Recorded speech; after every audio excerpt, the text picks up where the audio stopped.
Good afternoon everyone.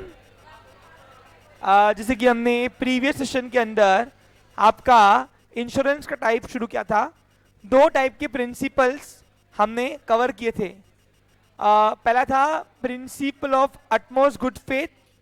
Utmost good faith कहता है कि इंश्योरर और इंश्योर्ड बिफोर इंश्योरेंस उन्होंने मटेरियल फैक्ट डिस्क्लोज करना चाहिए।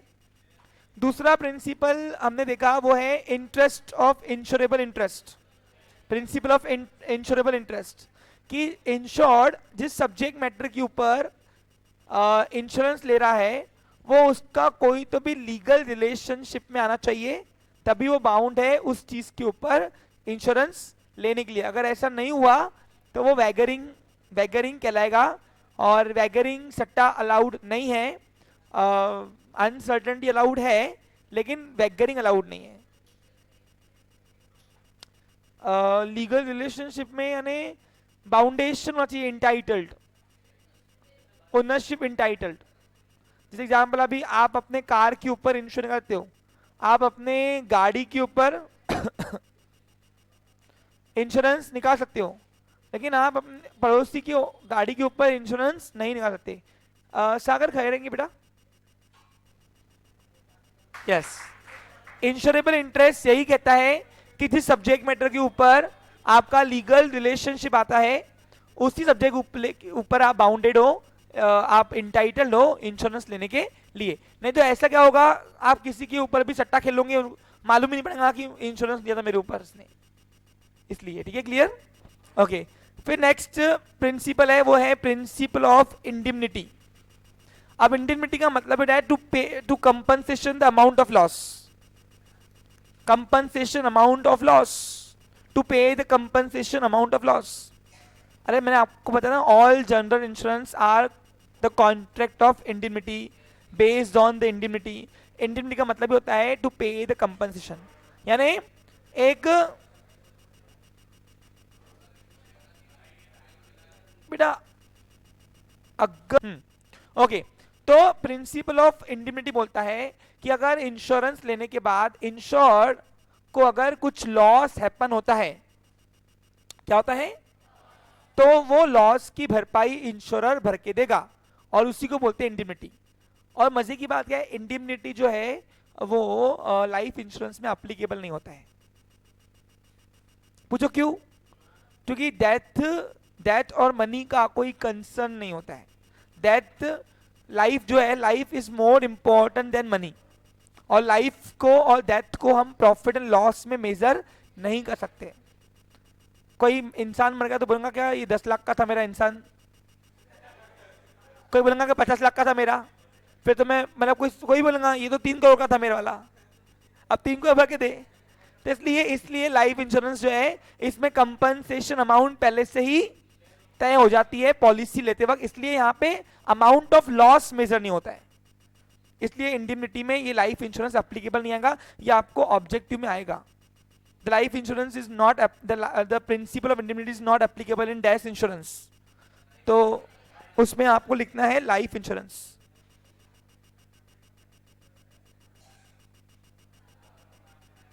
क्लियर? समझा आपको अच्छे से? हाँ,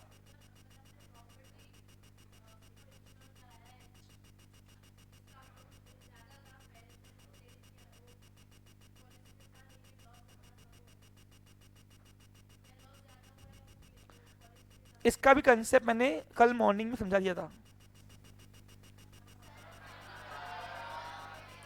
यू हैव बैकअप, प्लीज आप बैकअप टीम से कंसर्न कर लेना। Okay, next. ओके, नेक्स्ट है, अच्छा, प्रिंसिपल ऑफ इंडिमनिटी समझा आपको? क्लियर है कि इंश्योर्ड जो लॉस सफर कर रहा है उसको मनी के, अच्छा एक और बात सुनो, इंडिमनिटी के अंदर to pay the amount of loss compensate करेंगे ना, to pay the compensation of loss, बराबर कि नहीं? तो इसमें लॉस जो है, लॉस वो मॉनिटरी टर्म्स में मेजर होना चाहिए। और एक वन ऑफ द रीजन ये भी एक है कि लाइफ इंश्योरेंस के अंदर इसलिए नहीं आता क्योंकि मनी और लाइफ का कोई कंसर्न नहीं है। Money, life is more important money, that's why. हाँ हाँ, तो जनरल इंश्योरेंस में अगर लॉस हैपन हुआ, और लॉस अगर मनी के टर्म में हम मेजर कर सकते हैं, तो ही वो कंपनसेट पे करने के लायबल है। जब भी कोई सपोज फॉर एग्जांपल अभी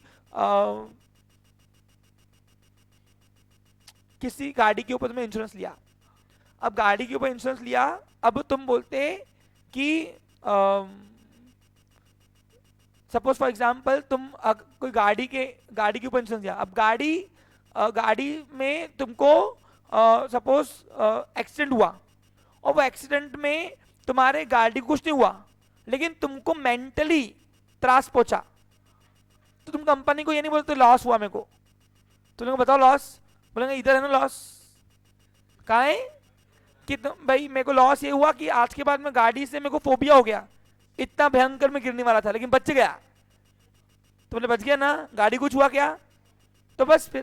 तो इसलिए कोई भी लॉस को देखो, मेंटली अगर कोई लॉस में सफर कर रहा है, मेंटली होता है ना, कभी कभी हम मेंटली डिस्टर्ब जाते हैं कोई इवेंट से, जैसे आग लग गई थी, मैं निकल के आ गया, आज के बाद मेरे को कभी वो जाना ही नहीं हो, क्योंकि अभी आप कोई इवेंट में जब अनएक्सपेक्टेडली सफर करते हो ना, तो उस इवेंट से तुमको ना, हाँ फोबिया हो जाता है, ट्रोमा, आप ट्रॉमा बन फेस करते हो उस चीज के ऊपर, तो वैसा इवेंट्स अगर होता है आपको, तो फिर उसमें लॉस मेजर हुआ क्या, तो इसलिए वो कंपनसेट नहीं होगा। क्लियर? हाँ ओके, होपफुली आपको समझ में आ गया होगा। अब इसमें इंडिमिनिटी में क्या होता है, एक पॉलिसी अमाउंट और amount of loss whichever is less के प्रिंसिपल पे चलता है। ये मैंने कल ही आपको बताया सुबह मॉर्निंग में, कि अगर मैं 2 लाख रुपए की दुकान की पॉलिसी ले रहा हूं फायर इंश्योरेंस की, और अगर 20,000 रुपए का ही माल लग गया, तो इंश्योरर मुझे 20,000 रुपए ही कंपनसेट करेगा, 2 लाख रुपए नहीं। लेकिन अगर 2,50,000 का माल चला दो, तो maximum 2 lakh. Amount of policy या actual loss, whichever is less, whichever is के प्रिंसिपल से कंपनसेट होता है, पॉलिसी और actual loss whichever is less, जो कम हुआ वो, जो कम हुआ, जो 2 लाख का पॉलिसी था, 20,000 का ही माल जल गया, तो 20,000 ही मिलेंगे। 2 लाख का माल पॉलिसी था लेकिन 2.5 लाख का माल जल गया, तो 2 लाख मिलेंगे, विचएवर इज लेस का प्रिंसिपल। Got it? हाँ बोलिए।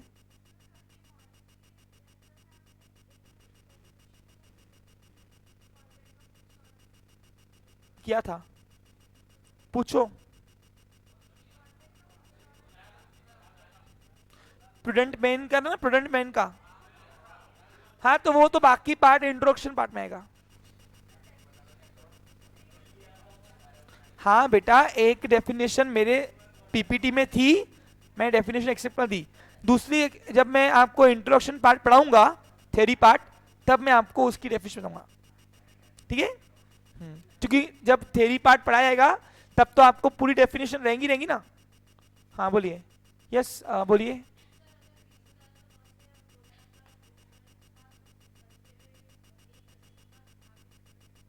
जब तक इवेंट एक्सपायर नहीं होता, खत्म हो जाएगा, ठीक है? इवेंट एक्सपायर नहीं होता तब तक के, जब तक आपका इंश्योरेंस वैलिड है तब तक के। Next please. नेक्स्ट है principle of subrogation. Principle of subrogation is also not applicable in life insurance. अब प्रिंसिपल ऑफ सब्रोगेशन क्या कहता है, उसके लिए तुमको यहां पे ध्यान देना पड़ेगा। देखो,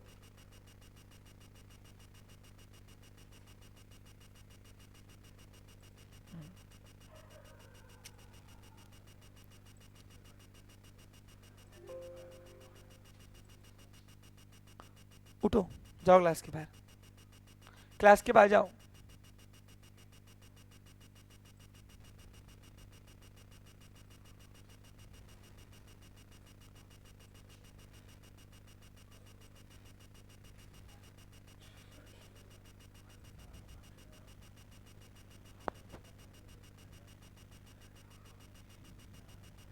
ये वाली डेफिनेशन मैंने पढ़ा दी थी। ओके अब नेक्स्ट है principle of subrogation. Principle of subrogation is not applicable in life insurance also. अब प्रिंसिपल ऑफ सब्रोगेशन क्या कहता है, सुनो, देखो इधर. जब भी इंश्योरर इंश्योरेंस लेता है जिस भी सब्जेक्ट मैटर के ऊपर, और अगर वो इवेंट हैपन होता है और उस इवेंट से अगर इंश्योर्ड को लॉस होता है तो इंडिमनिटी बोलता है कंपनसेट करो. और एक बार अगर इंश्योरर ने उसको कंपनसेट पे कर दिया तो जो डैमेज प्रॉपर्टी है वो उसकी ओनरशिप ट्रांसफर हो जाएगी फ्रॉम इंश्योर्ड टू इंश्योरर.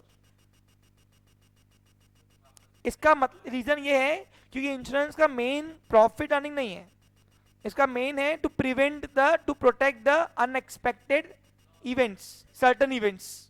बराबर है कि नहीं? Happening of an unexpected certain events, to prevent the certain events, to provisions. अब ये सब्रोगेशन प्रिंसिपल इसलिए बनाया है क्योंकि अगर ये प्रिंसिपल नहीं एप्लीकेबल हुआ तो वो in short extra amount of loss से ऊपर कमाएगा. एग्जाम्पल देखो, मैं अभी फिर से बताऊंगा, नहीं सब एग्जाम्पल सुन लो. हाँ, सपोज फॉर एग्जाम्पल साहिल ने अपने दुकान का इंश्योरेंस कराया, 5 लाख की पॉलिसी थी. अब हुआ इस तरीके से, साहिल की दुकान पे 25,000 का माल जल गया. अब 25,000 का माल जल गया, उसने इंश्योरेंस वाले को बुलाया, और 25 बोला हाँ ठीक है बराबर है, जल गया 25,000 रुपये का माल बराबर है हमारे सबसे, और उसने 25,000 का चेक दे दिया.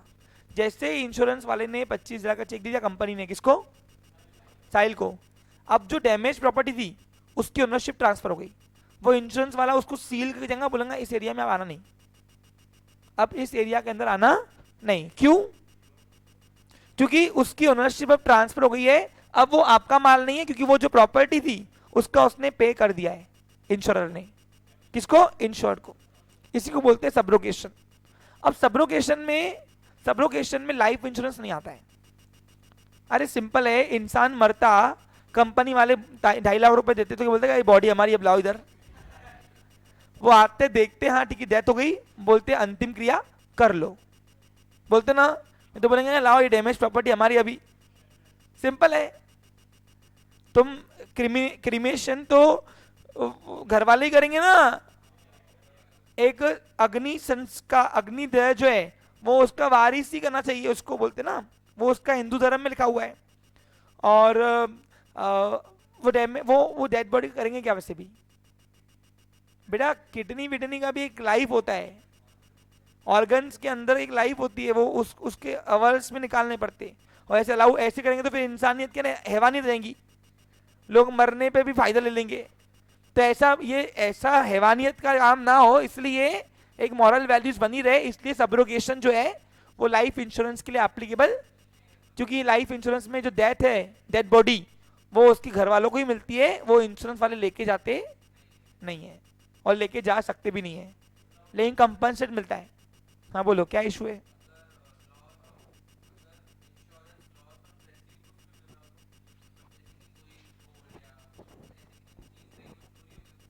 बस जब जला हुआ माल है ही नहीं, डैमेज प्रॉपर्टी तो क्या, लेकिन कल को उनको मिलेगा. अगर कल को अगर पुलिस वालों को मिला तो उसकी ओनरशिप उनकी है. हाँ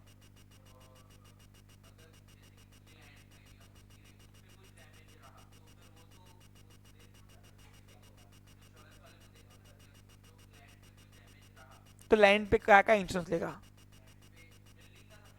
हाँ ऐसा बोलना. तो बिल्डिंग पे मिलता ना बेटा, अर्थक्वेक आ गया, बिल्डिंग गिर गई, पैसे देखो मिल गया, अब वो उस पे लोहा हुआ निकाल के बेचते ना, बोलो तो क्या मालूम. ईटे वगैरह पूरा पूरा वो मजमा लेके जाएंगे पूरा. तेरे को पैसे मिल गए ना, खत्म, हमको सपाट करने दे अभी, लैंड छोड़ के लेके जाएंगे मजमा पूरा वो. हाँ बोलो.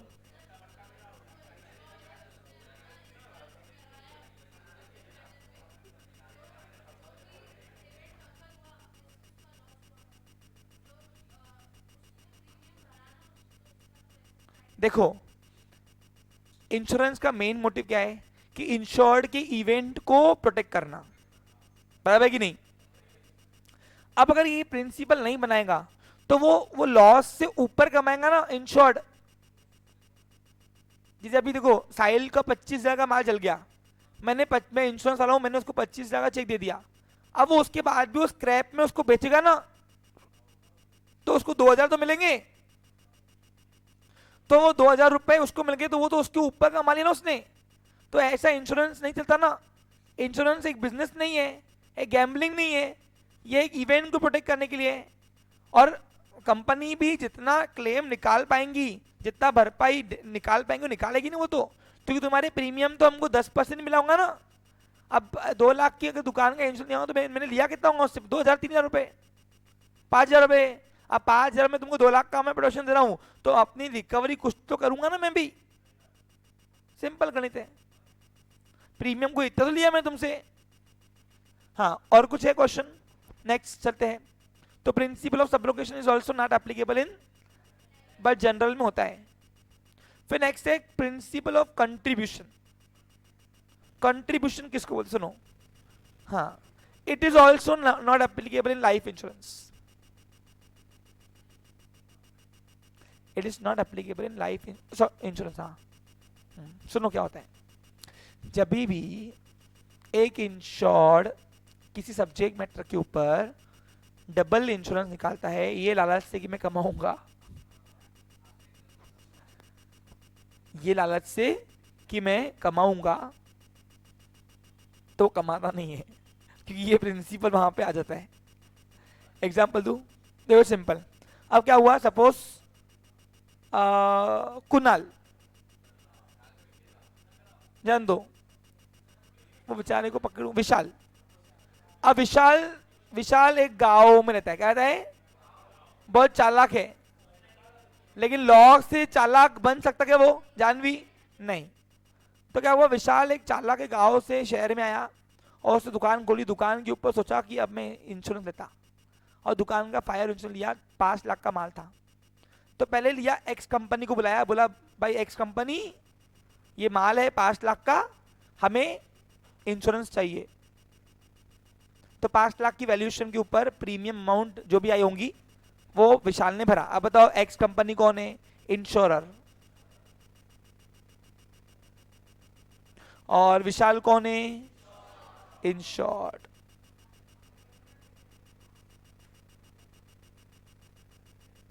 यहां तक पिक्चर समझ में आई? ठीक है। अब हुआ इस तरीके से, 5 लाख के प्रीमियम में प्रीमियम आई होंगी सपोज 8,000 रुपए साल के,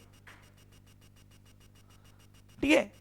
ये प्रीमियम अमाउंट क्या काम कर रहा है, प्रीमियम अमाउंट कंसिडरेशन का काम कर रहा है, ठीक है। अब हम बात करेंगे विशाल की। तो विशाल बहुत शातिर इंसान है, लेकिन लॉ से शातिर नहीं था।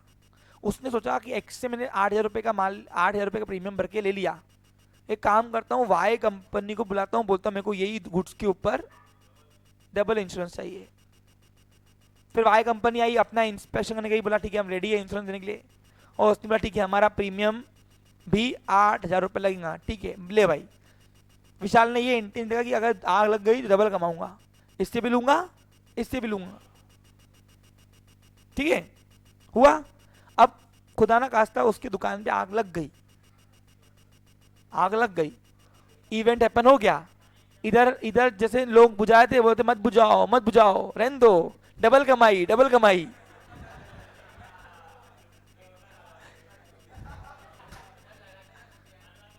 पड़ोसी को बोलते भागो भागो आग लग गई। फिर यहां से फायर ब्रिगेड को बोलते रुको रुको मत बुलाओ, देर से बुलाओ, देर से बुलाओ, चलने दो, जितना लॉस बढ़ेगा उतना डबल कमाई। ऐसे मन में लड्डू फूट रहे थे विशाल के। अब क्या हुआ, आग खत्म हो गई, दोनों कंपनी को बुलाया गया। अब दोनों कंपनी को बुलाया गया तो एक्स कंपनी सुबह इंस्पेक्शन करने आई और देखा कि हाँ सच में माल जल गया है, 5 लाख का पूरा माल जल गया है, तो 5 लाख रुपए तो पूरे मिलने चाहिए। अब यही सोचा था मन से, शाम को वाई कंपनी को बुलाऊंगा और दिखाऊंगा। अब दिखाने से काम नहीं होता, अब सबोर्गेशन वहां पे प्रिंसिपल अटका था ना, तो फिर अब उसको पता नहीं सब्रोगेशन क्या होगा, वो बेचारा गांव का आदमी ठहरा, पढ़ा लिखा कम, छात्र लेकिन। हाँ, तो फिर क्या हुआ, उसने वाई को शाम को बुलाया, बोला भाऊ आओ, माल जल गया, देख के जाओ, दर्शन करके जाओ, 5 लाख देख के जाओ। तो फिर हुआ इस तरीके से। तो फिर वाई कंपनी को मालूम पड़ा कि इसके ऊपर एक्स कंपनी ने ऑलरेडी इंश्योरेंस निकाला हुआ था, हमने भी दिया हुआ है। इसको बोलते हैं डबल इंश्योरेंस। क्या बोलते हैं? अब डबल इंश्योरेंस में क्या हुआ, ये अटक कहां गया, सब्रोगेशन की वजह से। क्योंकि एक्स कंपनी 5 लाख रुपए का जैसे ही माल ले रही थी, वो चेक दे रही थी उसको, तो वहीं पे वो पूरे एरिया सील कर रही थी कि अभी यहाँ पे आना नहीं, फिलहाल चाबी दो हमको, हम अपना पूरा स्क्रैप में बेचेंगे, फिर आपको दुकान खाली की दे देंगे। तो विशाल हैरानी में आ गया, बोला अरे ऐसे कैसे? बोला ये कौन सा रूल है? बोले ये प्रिंसिपल है कि ओनरशिप ट्रांसफर हो जाएंगी आपकी, जला वो माल का, बराबर कि नहीं? आपको एक्स कंपनी ने 5 लाख रुपए दे दिए, तो ओनरशिप ट्रांसफर हो जाएंगी ना। अब बोला फिर वाई कंपनी को दिखाऊं क्या मैं, वाई कंपनी भी ऐसे करेगी फिर तो ये अटक गया वहां पे। अब क्या हुआ, दोनों कंपनी आमने सामने आ गई, मालूम पड़ा इसने एक ही सब्जेक्ट मैटर के ऊपर डबल इंश्योरेंस लिया हुआ है, बराबर कि नहीं? तो अब उसको एक्स कंपनी 5 लाख रुपए दे, फिर वाई कंपनी 5 लाख रुपए दे, ये तो बिजनेस बन गया, गैम्बलिंग हुई। क्या हो गई? वैगरिंग हो गई ना। कमाई के लिए तो ना इंश्योरेंस होता है, इंश्योरेंस प्रिवेंट करने के लिए होता है, प्रोविजन है, वो प्रोटेक्ट करने के लिए होता है। तो ये तो ऐसा हर कोई करेगा, फिर मैं दो इंश्योरेंस लूंगा, एक ही माल जल गया, इधर से 5, इधर से 5 का माल 10 में, बेचने की जरूरत ही नहीं, मैं तो हर महीने आ लगा दूं फिर। अरे बिना टेंशन के ना गिराक की टेंशन, 5 का माल 10 में ऐसे जा रहा ना। तो फिर वहां पे ये प्रिंसिपल कहता है कि अगर किसी सब्जेक्ट मैटर के ऊपर एक इंश्योर्ड ने डबल इंश्योरेंस लिया हुआ है, तो दोनों कंपनियां या दोनों इंश्योरर्स जो है वो लाइबल नहीं है पे करने के लिए, दोनों मिलकर अब देंगे 5 लाख रुपए। वो 2.5-3 जो भी रहेगा उनका प्रपोर्शन वो डिसाइड करेंगे, और दोनों मिलके 5 लाख रुपए का चेक देंगे, यानी पैसे उसको 5 ही लाख मिलेंगे, क्योंकि लॉस से ऊपर का पैसा इंश्योर्ड को नहीं मिलता है। कंट्रीब्यूशन। अब ये इंश्योरेंस जो है ये लाइफ के अंदर एप्लीकेबल होता है, क्योंकि एक लाइफ के अंदर इंश्योरर 10 पॉलिसियां भी निकाल सकता है, 20 पॉलिसियां भी निकालता है, और उसको 20 का कंपनसेट मिलेगा। हाँ, इसलिए आप देखो, आपकी कोई घर में जो रईस होते ना, तुम सब रईस की हो, तो तुम्हारी एक इंश्योरेंस नहीं होगा, तुम्हारे 3-4 पॉलिसी निकली हुई होंगी, समझा? तुम्हारी एक पॉलिसी निकली हुई नहीं होंगी, तुम्हारी 3-4 पॉलिसी निकली हुई होंगी, तुमको पता भी नहीं है। 2 लाख की अलग, 5 लाख की अलग, 15 लाख की अलग, 20 लाख की अलग। तो लाइफ के ऊपर आप कितनी भी पॉलिसी निकालो, लेकिन सब्जेक्ट जनरल इंश्योरेंस में चलता नहीं, और निकाला तो वो दोनों मिलके देंगे पैसे।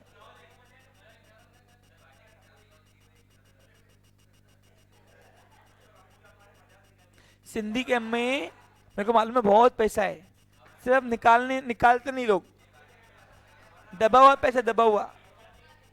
चलो,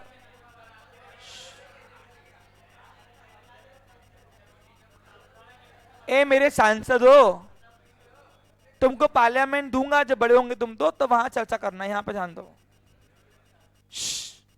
हाँ हाँ, देखो ये वीवीआईपी लोग है सांसद, तुम थोड़े कम वाले सांसद हो, है ना? चलो, हाँ बोलो।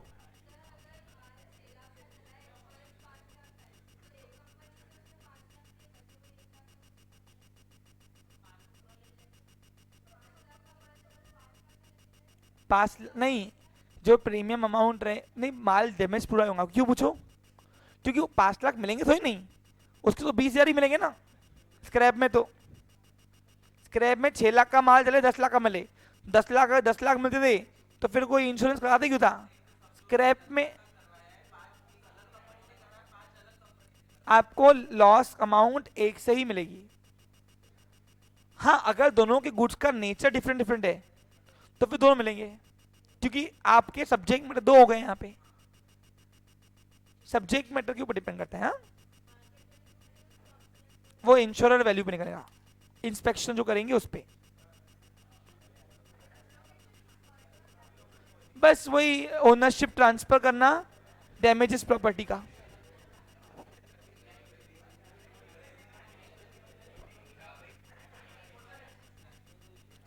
खड़े रह के पूछ।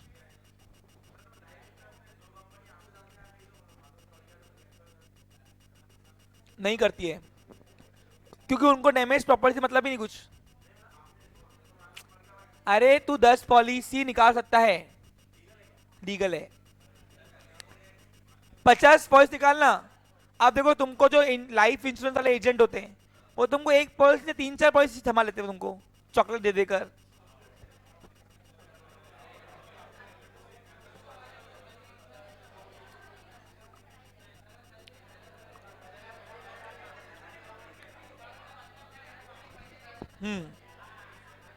Next principle, next principle, principle of mitigation of loss. Principle of mitigation का मतलब है मिनिमाइज द लॉस। सुनो ये रूल क्या बोलता है, बाकी लास्ट है ना दो, क्योंकि यहां पे एक पॉलिसी अगर आपने 10 पॉलिसी निकाली तो आपको 10 कॉम्पनसेट मिलेगा। और कंट्रीब्यूशन में क्या होता है, कंपनसेट अमाउंट ऑफ लॉस ऊपर नहीं होना चाहिए। समझा आपको क्लियर? अरे सिंपल है, जनरल इंश्योरेंस में क्या होगा, दो अगर एक ही सब्जेक्ट मैटर को लगा रहा, दो इंश्योरेंस डबल इंश्योरेंस, तो आपको दोनों मिलके देंगी। लेकिन लाइफ के ऊपर आपने अगर दो पॉलिसी का ली, दो पॉलिसी, तो आपको दोनों का मिलेगा ना। अगर आपने 10 कंपनी को निकाला होगा तो 10 ही कंपनी देख जाएंगे आपको। समझा? तो इसलिए लाइफ के ऊपर एक से ज्यादा पॉलिसी निकालना पड़ता, मतलब निकालते लोग, इन्वेस्टमेंट है ना ये, क्या है? हाँ कुछ नहीं वापस करेगी, तुमको आधा तो दिया ना, आधा उसने भी दिया आधा उसने भी दिया, तुमने प्रीमियम दोनों खिलाया था, वो गलती तुम्हारी है। तो इसलिए there is no excuse in the law. Law के अंदर एक्सक्यूज नहीं चलता है। You must aware about the law, law of the countries. बेटा दोनों ने दिया ना मिलके आधा आधा 2.5 लाख रुपए,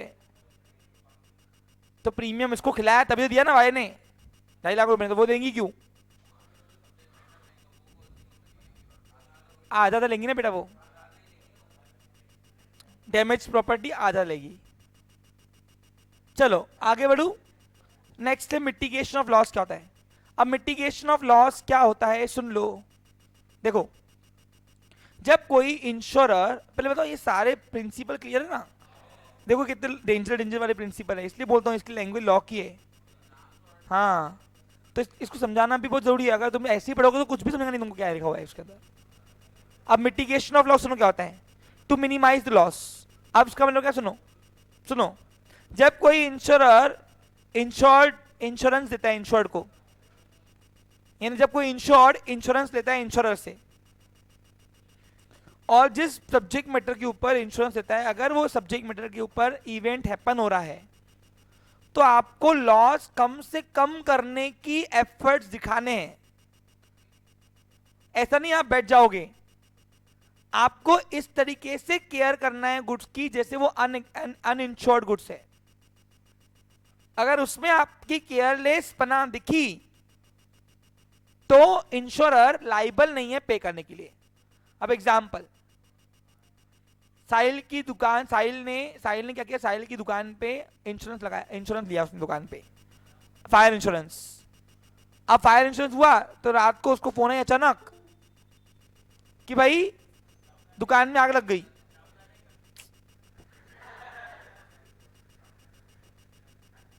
तुम अपना एड ऑन क्यों करते हो? मुझे इंटरेस्ट नहीं है आपके साबुदाने वगैरह में, मुझे मुद्दे पे बात करनी है, मुद्दे पे बात करनी तो मेरे को। हाँ तो फिर अब दुकान में आग लग गई और यहाँ पे पड़ोसी ने फोन किया कि साहिल तेरे दुकान में से आग निकल रही कुछ तो भी, तो क्या कर जल्दी लेके आओ दुकान वो चाबी। तो साहिल बोलता अरे जाओ रे, चलता अभी आए हो दिखना नहीं इधर, मेरी आग दुकान मेरी आग में लग रही, तुम क्यों बीच में, जाओ यहाँ से चलो। अरे बोला पागल आग लग, जाओ फायर इंश्योरेंस बुलाए, ओए फायर इंश्योरेंस बनाना नहीं, तो जलने दो माल, माल थोड़ा जलने दो। फिर थोड़ी देर के बाद आराम से आया घड़ी, और फिर दुकान खोला और आग लपकी निकली। तो लोग मिट्टी डालने लगे, मिट्टी डालो, पानी डालो, तो वो रोक रहा, मत डालो मत डालो, जलने दो जलने दो। इधर से फोन करना चाहिए फायर ब्रिगेड को, 2 घंटे बाद फोन गई, 2 घंटे बाद, तब तक ये माल पूरा धिंगड़ा हो चुका था। अब नेक्स्ट डे पर जला हुआ माल देखने इंस्पेक्टर आया, तो उसने देखा कि यहाँ पे जब आग लगी थी तो कोई एफर्ट्स लिए ही नहीं गए हैं बुझाने का, उसके लॉस को मिनिमाइज करने के कोई एफर्ट्स ही नहीं उठाए इंश्योर ने। तो फिर इंश्योर बोलेगा जब तुमको तेरे माल की नहीं पड़ी तो हमको तो बिल्कुल नहीं पड़ी फिर। तो वहां पे बोलेंगे कि इसने मिटिगेशन ऑफ लॉस का प्रिंसिपल ब्रेकआउट किया हुआ है, ब्रेक डाउन किया हुआ है।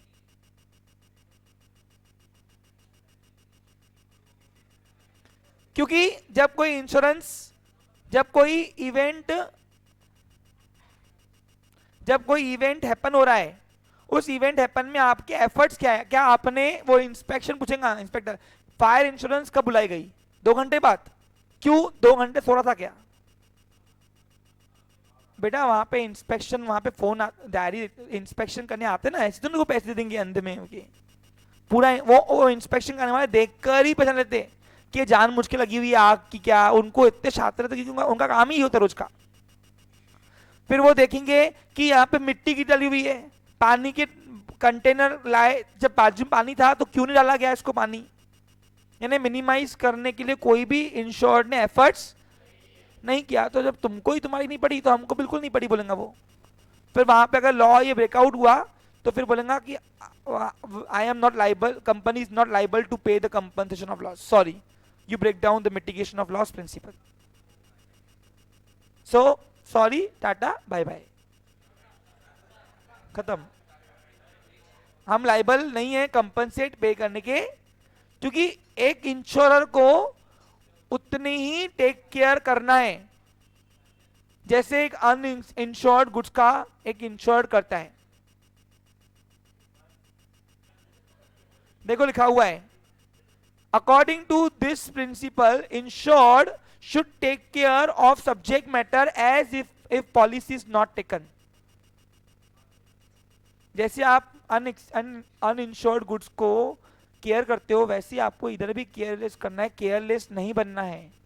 अगर आपका केयरलेस दिखा तो company is not, insurer is not liable to pay the amount of compensation of loss because you break down this rules known as mitigation of loss. Hopefully आपको समझ में आ गया होगा।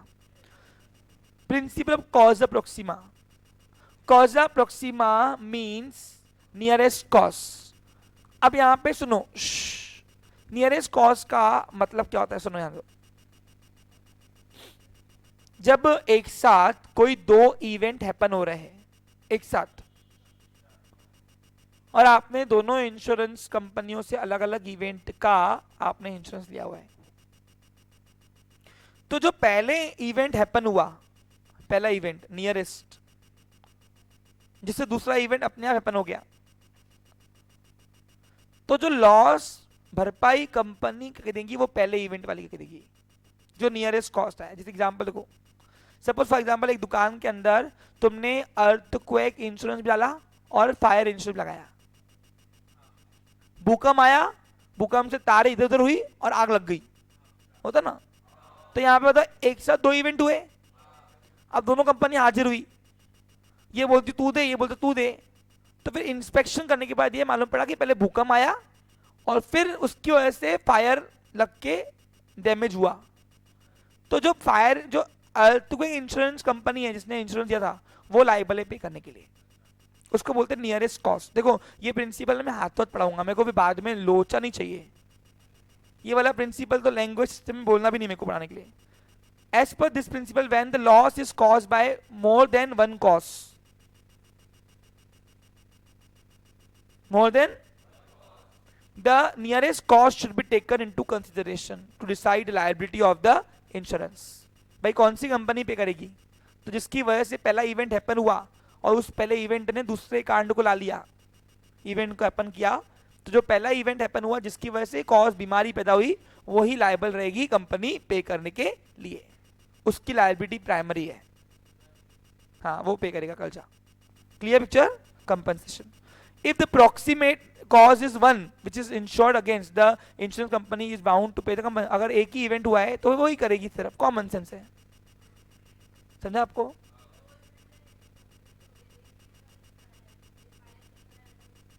तो बस फायर तो आ गया ना, हो गया ना फायर, दे दो पैसे, ठीक है? क्लियर? हाँ देखो दोनों अननेचुरल हुआ ना। अब जैसे मैंने भूकंप का इंश्योरेंस नहीं कराया था, सिर्फ फायर कराया, तो भूकंप की वजह से फायर भी लग गई, तो भूकंप मैंने कराया क्या? वो एक्ट ऑफ गॉड है, उसकी वजह से तेरा इवेंट तो आ गया ना, अब लगते भाव पैसे, अब तो देना ही पड़ता देखो पैसे, समझा? क्लियर?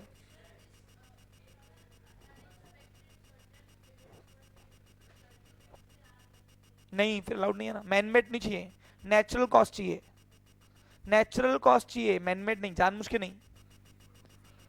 देखो इस इंडिया के अंदर कानून अंधा है, जो दिखाया वो सही है।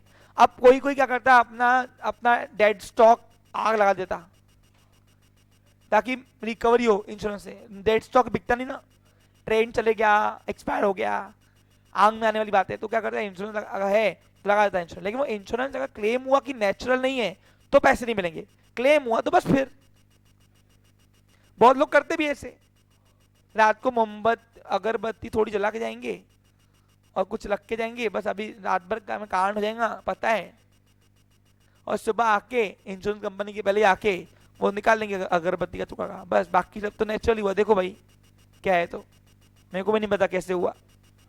तो स्टोरी बनाने के लिए तो हम इंसान होशियार है ना वैसे भी, तो पूरा खेल बस दिखाने का है। भाई शॉर्ट सर्किट हो गया, देखते बैठो, वो इंस्पेक्शन को देखने पड़ेगा, उसको बस अगरबत्ती का टुकड़ा चाहिए नहीं, बाकी सब चलता। समझा कुछ तुमको? आज समझा के कुछ तुमको? या इलेक्ट्रिशियन को बोलेंगे वायर थोड़ी हल्की छोके जा, ऐसा पैसे सब पूरा मिलना ही वैसे भी। तो क्या देखो बहुत अटकंडे है, बहुत सारे ऐसे भी लोग देखे मैंने, दुकानें ऐसी भी देखी जहां पे खाली बक्से जला के इंश्योरेंस कंपनी से पैसे लेते हैं। मैंने बहुत सारे ऐसे भी लेके लोग देखे, इलेक्ट्रिक के आइटम लोग एक्सचेंज ऑफर में पुरानी टीवी लेके नए बक्से में डाल के लाग लगा देते और बोलते नई टीवी जल गई, नई टीवी का पैसा। बेटा ऐसे लोग अमीर नहीं बने इस इंडिया के अंदर, सीधे रास्ते तो अमीर तुम बनने से रहे। तुमको अमीर बनना है तो थोड़ा बहुत ऐसे, समझा? ये रईस लोग तुमको लगता है ऐसे ही अमीर बने क्या? इंश्योरेंस नहीं, इंश्योरेंस नहीं, मैंने कोई इंश्योरेंस नहीं बोला, तेरे रास्ते। टाइम हो गया क्या उतना? अच्छा अब सुनो,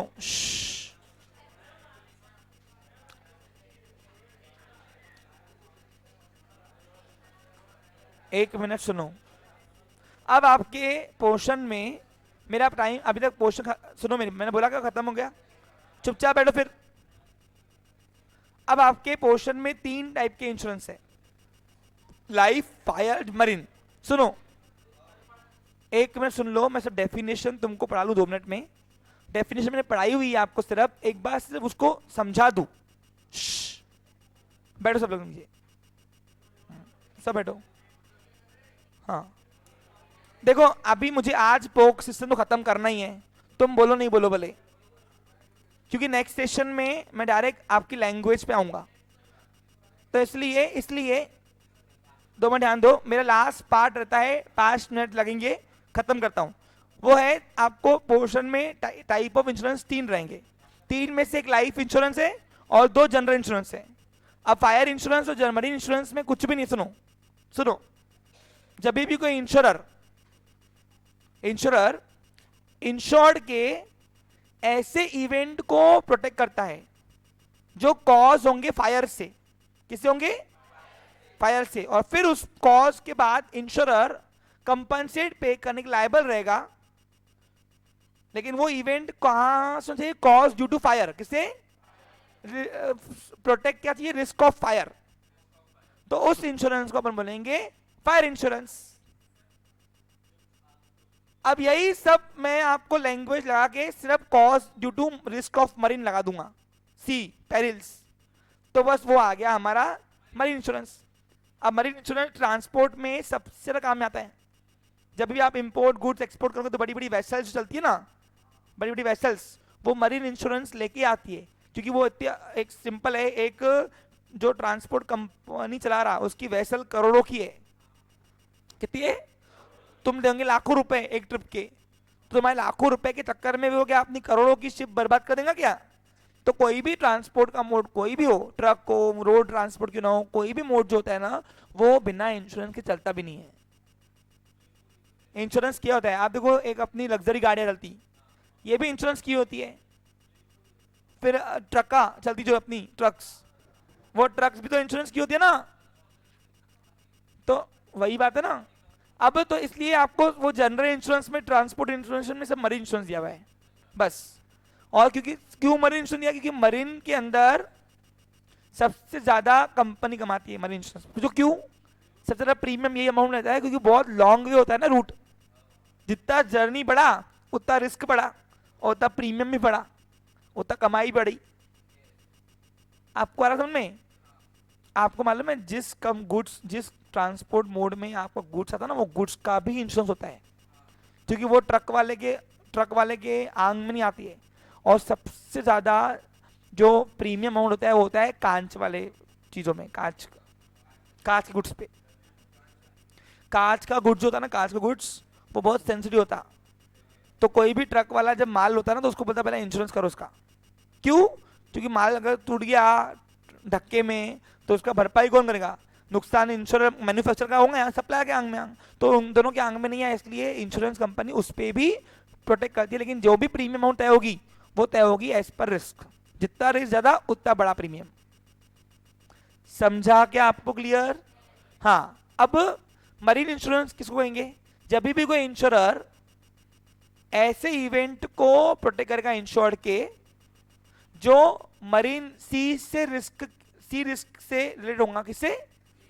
समुद्र रिस्क से रिलेटेड होगा, होने वाले हैपन को। और अगर उस सी रिस्क से होने वाला कुछ अनएक्सपेक्टेडली इवेंट हैपन हुआ और उसके बाद इंश्योरर उसको कंपनसेट पे करेगा, किसको? इंश्योर्ड को, अमाउंट ऑफ लॉस का, तो तब उस इंश्योरेंस को हम कहेंगे मरीन इंश्योरेंस। अब इसमें पूरी लैंग्वेज सेम थी, सब वहां पे कॉस्ट द कॉस्ट वो ड्यू टू फायर आएगा तो फायर इंश्योरेंस मिलेगा, और cost due to risk of marine आएगा तो मरीन इंश्योरेंस मिलेगा। अब देखो इसकी लैंग्वेज देखो। अब लाइफ इंश्योरेंस की मैंने आपको पढ़ाई हुई है। लाइफ इंश्योरेंस में क्या होगा? लाइफ इंश्योरेंस में इन्वेस्टमेंट वापस मिलता ही मिलता है, लेकिन तो जनरल इंश्योरेंस से मरीन और रिस्क, उसमें फायर, उसमें इंश्योरेंस वापस कंपनसेशन मिलेगा तब जब लॉस हैपन होगा। तो देखो एक बात सुनो, definition. Life insurance can be defined as a contract. अब देखो ये दोनों कॉन्ट्रैक्ट बनता है ना दो पार्टीज के बीच में, किसके बीच में? अश्योरर और अश्योर्ड। लाइफ इंश्योरेंस में मैं पहले बता रहा हूं, अश्योरर बोलना, अश्योरर इंश्योरर को, और assured. A contract where on the insurance company, insurance company यानी कौन? अश्योरर। अरे अश्योरर में भी पर्सन और में भी कंपनी। इंश्योरेंस कंपनी अंडरटेक यानी चलाना, इन कंसिडरेशन यानी प्रीमियम। दोनों पार्टीज को कुछ तो मिलना चाहिए ना। तो एक ऐसा कॉन्ट्रैक्ट जो इंश्योरेंस कंपनी चला रही, क्यों चला रही? उसको शौक चढ़ा, क्या उसको प्रीमियम मिल रहा है ना, प्रीमियम। तो प्रीमियम क्या काम कर रहा है? कंसिडरेशन का, ऑफ रेगुलर पेमेंट। अब देखो प्रीमियम हर 6 महीने में, 3 महीने में लाइफ इंश्योरेंस लगता है। लाइफ इंश्योरेंस का प्रीमियम हर 6 महीने में होता है, लेकिन वो मंथली कैलकुलेट होता है। मंथली लेती भले 6 महीने में एक बार है, लेकिन कैलकुलेट मंथली होता है वो। हाँ, regular payment to pay the certain some of money, ताकि वो इंश्योरेंस कंपनी क्या करे? एक अमाउंट, सर्टन अमाउंट आपको पे करेगी। आपको आने किसको? इंश्योरर को। किसको? इंश्योरर को, अश्योर्ड को, सॉरी इंश्योर्ड को या अश्योर्ड को। किसको? अश्योर्ड को। अब तुम ध्यान दो, अब यहाँ पे सर्टन सम ऑफ मनी क्यों बोला हुआ है? क्योंकि मैंने आपको बताया यहाँ पे अमाउंट ऑफ कंपनसेशन पहले ही तय हो जाता है। 3 लाख की पॉलिसी, 5 लाख की पॉलिसी, 10 लाख की, तो आपको 10 लाख ही मिलेंगे। समझा आपको क्लियर? इसलिए यहां पे सर्टन सम ऑफ मनी लिखा है। कब मिलेंगे? To the maturity of policy, to the, या तो एक्सपायरी हो गई पॉलिसी तब, या तो डेथ जो पहले हुआ, which ever is earlier, which ever is, यानी यहां पे सर्टन सम ऑफ मनी मिलेगा ही मिलेगा। किसको? इंश्योर्ड को, अश्योर्ड को। अभी हमें अश्योर्ड को नहीं दिया उसने डेफिनेशन में, देखो तो यही डेफिनेशन दिया तुमको, पूरी यही है। तो यहां पे तो वैसे चाहिए, a contract whereon the insurance company undertake the consideration of regular payment and to pay a certain sum of money to some person and to someone to the maturity of policy or death whichever is earlier. नहीं, हाँ नहीं, जिसको जो insurance, जिसके ऊपर insurance निकल रहा है अश्योर्ड वो रहेगा। पैसे किसको मिल रहे हैं पता नहीं, उससे मतलब नहीं है, जिसके ऊपर इंश्योरेंस निकल रहा है वो अश्योर्ड। Clear picture? अब यानी ये बात सीख लिया कि लाइफ इंश्योरेंस के अंदर पैसे मिलेंगे ही मिलेंगे, it's a source of investment. क्या है वो? हाँ, रेगुलर पेमेंट यानी प्रीमियम, प्रीमियम हर 6 महीने में तुमको भरना है ना, 20 साल 25 साल, फिर ही वो देगा ना सर्टेन सम ऑफ मनी, जितने की पॉलिसी मिली आपको। समझा आपको क्लियर? और सर्टेन सम ऑफ मनी कब मिलेगा? To the maturity of policy या तो डेथ, देखो और लिखा है, और विचएवर इज, जो पहले हुआ।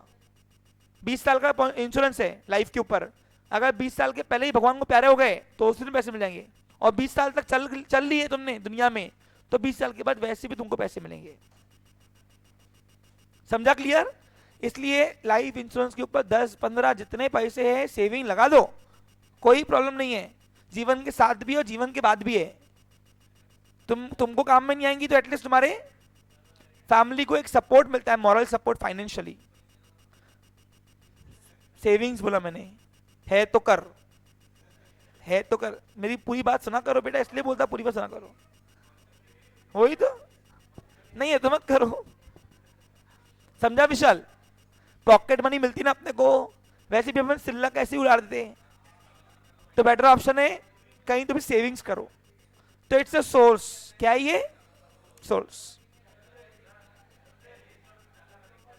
हेल्थ इंश्योरेंस इसमें नहीं आता, वो लाइफ जनरल इंश्योरेंस में आता है,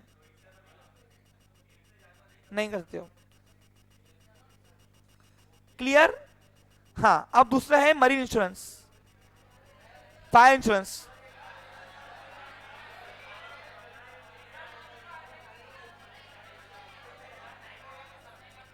बेटा मैं इवनिंग में नहीं आऊंगा आपसे मिलने, आज आपको मेरी शक्ल नहीं देखने को मिलेगी इवनिंग में।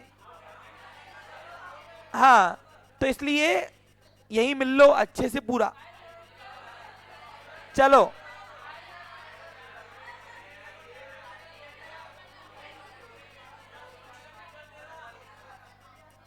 मैंने आपको पढ़ा दिया है, सिर्फ लैंग्वेज पे फोकस कर लो। बेटा पूछ नहीं रहा हूं, बता रहा हूं।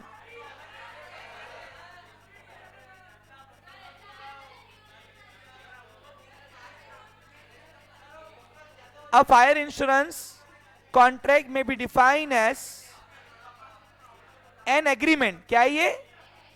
एग्रीमेंट है। एग्रीमेंट का मतलब है proposal plus acceptance. Proposal plus, तो एक प्रपोजल होता है, दूसरा एक्सेप्ट होता है। इंश्योरर इंश्योर्ड के बीच में एक एग्रीमेंट बनता है, क्या है वो? एग्रीमेंट में भी रिटर्न बनेगा या ओरल चलेगा। एग्रीमेंट कोई भी फॉर्म में बन सकता है, लेकिन कॉन्ट्रैक्ट हमेशा रिटर्न फॉर्म में होगा, ध्यान दो। अब एक ऐसा एग्रीमेंट जहां पे वेयर बाय वन पार्टी यानी insurer in return for the consideration, काय के लिए? कंसिडरेशन में यहां पे अमाउंट आएगा प्रीमियम अमाउंट, क्या आएगा? अंडरटेक यानी चलाता है, इंश्योरर चलाता है प्रीमियम के बदले में। प्रीमियम के लिए यहां पे वर्ड यूज किया है कंसिडरेशन, क्या यूज किया है? Undertake to indemnify the other. Indemnify का मतलब प्रोटेक्ट करना, टू जिसको कंपनसेट मिलता है ना, जिसको आप प्रोटेक्ट करते हो कंपनसेट के लिए, उसके लिए वर्ड यूज किया यहाँ पे इंडिमनीफाई। इंडिमनीफाई का मतलब यहाँ पे आएगा प्रोटेक्ट करना। किसको? Other party. अदर पार्टी किसको? इंश्योर्ड को। Against the financial loss. Insured को फाइनेंशियल लॉस हुआ किससे? टू द प्रॉपर्टी के ऊपर। और किससे? On the property on asset due to fire. Fire की वजह से। तो ऐसे इवेंट को इंडिमनीफाई करना इंश्योरर द्वारा इंश्योर्ड को फाइनेंशियल लॉस से बोलते हैं फायर इंश्योरेंस। अब ये पूरी लैंग्वेज सेम लिख लो, सिर्फ वहां पे लिखो due to risk of sea. Due to risk of बन गया तुम्हारा मरीन इंश्योरेंस। देखो सेम है, सेम देखो, सेम पूरा। आप अगर देखोगे ना लगभग इधर सेम नहीं होगा, लिख के आना, टेंशन नहीं है, मना ही नहीं है कोई। देखो marine insurance can be defined as a contract या एग्रीमेंट लिखा तो भी चलता, कोई इशू नहीं है। एग्रीमेंट बच्चा है कॉन्ट्रैक्ट का। क्या है? पप्पा को बुलाओ या बच्चे को बुलाओ, बात एक ही होती। तुम कॉन्ट्रैक्ट लिखो, कौन ना कर रहा? ठीक है, कॉन्ट्रैक्ट चलेगा। देखो सुनो, मैं बता रहा हूं आपको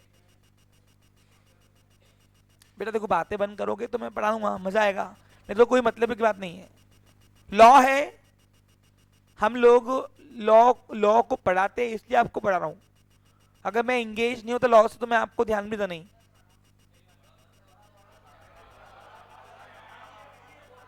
अ कॉन्ट्रैक्ट अंडर विच, जिसके अंदर चलता है कुछ तो भी, अंडर विच द इंश्योरर। अब यहां पे खुला इंश्योरर बोल रहा। अब देखो तुमने फायर इंश्योरेंस में इंश्योरर नहीं बोल रहा था, वो बोल रहा वन पार्टी। वो तो मैं तुमको समझाने के लिए इंश्योरर लिख के दिया है, डेफिनेशन में लिखा हुआ नहीं था, वो तुमको सिंप्लीफाइड करने के लिए इंश्योरर लिख के दिया है। लेकिन यहां तो खुला बोल रहा वो इंश्योरर। अंडरटेक, अंडरटेक यानी चलाना। टू इंडिमनीफाई, इंडिमनिटी प्रोटेक्ट करना। टू पे द कंपनसेशन को बोलते हैं इंडिमनिटी। क्या बोलते हैं? देखो इंडिमनीफाई और इंडिमनिटी में फर्क है। इंडिमनीफाई यानी प्रोटेक्ट करना और इंडिमनिटी यानी टू पे द कंपनसेशन।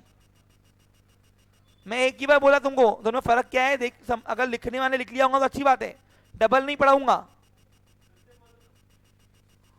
इंडिमनीफाई का मतलब होगा प्रोटेक्ट करना। देखो यहां पे इंडिमनीफाई लिखा हुआ है और यहां पे लिखा हुआ है इंडिमनिटी। इंडिमनिटी का मतलब है to pay the compensation, to pay the, हाँ, इंडिमनिटी इंश्योर किसको करेगा? इंश्योरर इंश्योर्ड को कंपनसेट पे करेगा। कब? अगेंस्ट द लॉस, जब उसको लॉस होगा। किससे? Incidental to marine adventure. अगर मरीन से रिस्क होने वाले जो भी आप मरीन से जो भी आप खेलकूद कर रहे हो, मरीन से जो भी एक्टिविटी कर रहे हो, मरीन से रिगार्डिंग सी, तो उसके रिगार्डिंग अगर कोई आप कोई एक्टिविटी कर रहे हो, उससे अगर लॉस हुआ तो उसके अगेंस्ट में हम लॉस आपको कंपनसेट करके देंगे। ऐसा इंश्योरर जब एग्रीमेंट करता है या कॉन्ट्रैक्ट करता है इंश्योर्ड से, उसी को बोलते हैं मरीन इंश्योरेंस। सिंपल। अब दोनों में चेंज क्या है? ओनली बीमारी, वहां था रिस्क ऑफ फायर, यहां रिस्क ऑफ मरीन एडवेंचरस, बाकी सब सेम है। ठीक है, होपफुली समझ में आ गया होगा। कल से लैंग्वेज पढ़ेंगे। Have a nice day, take care. मेरे को सिर्फ विशाल दिखता है एनर्जेटिक, बस। वेल डन बेटा। बेचारा बोलते सब पढ़ाओ पढ़ाओ।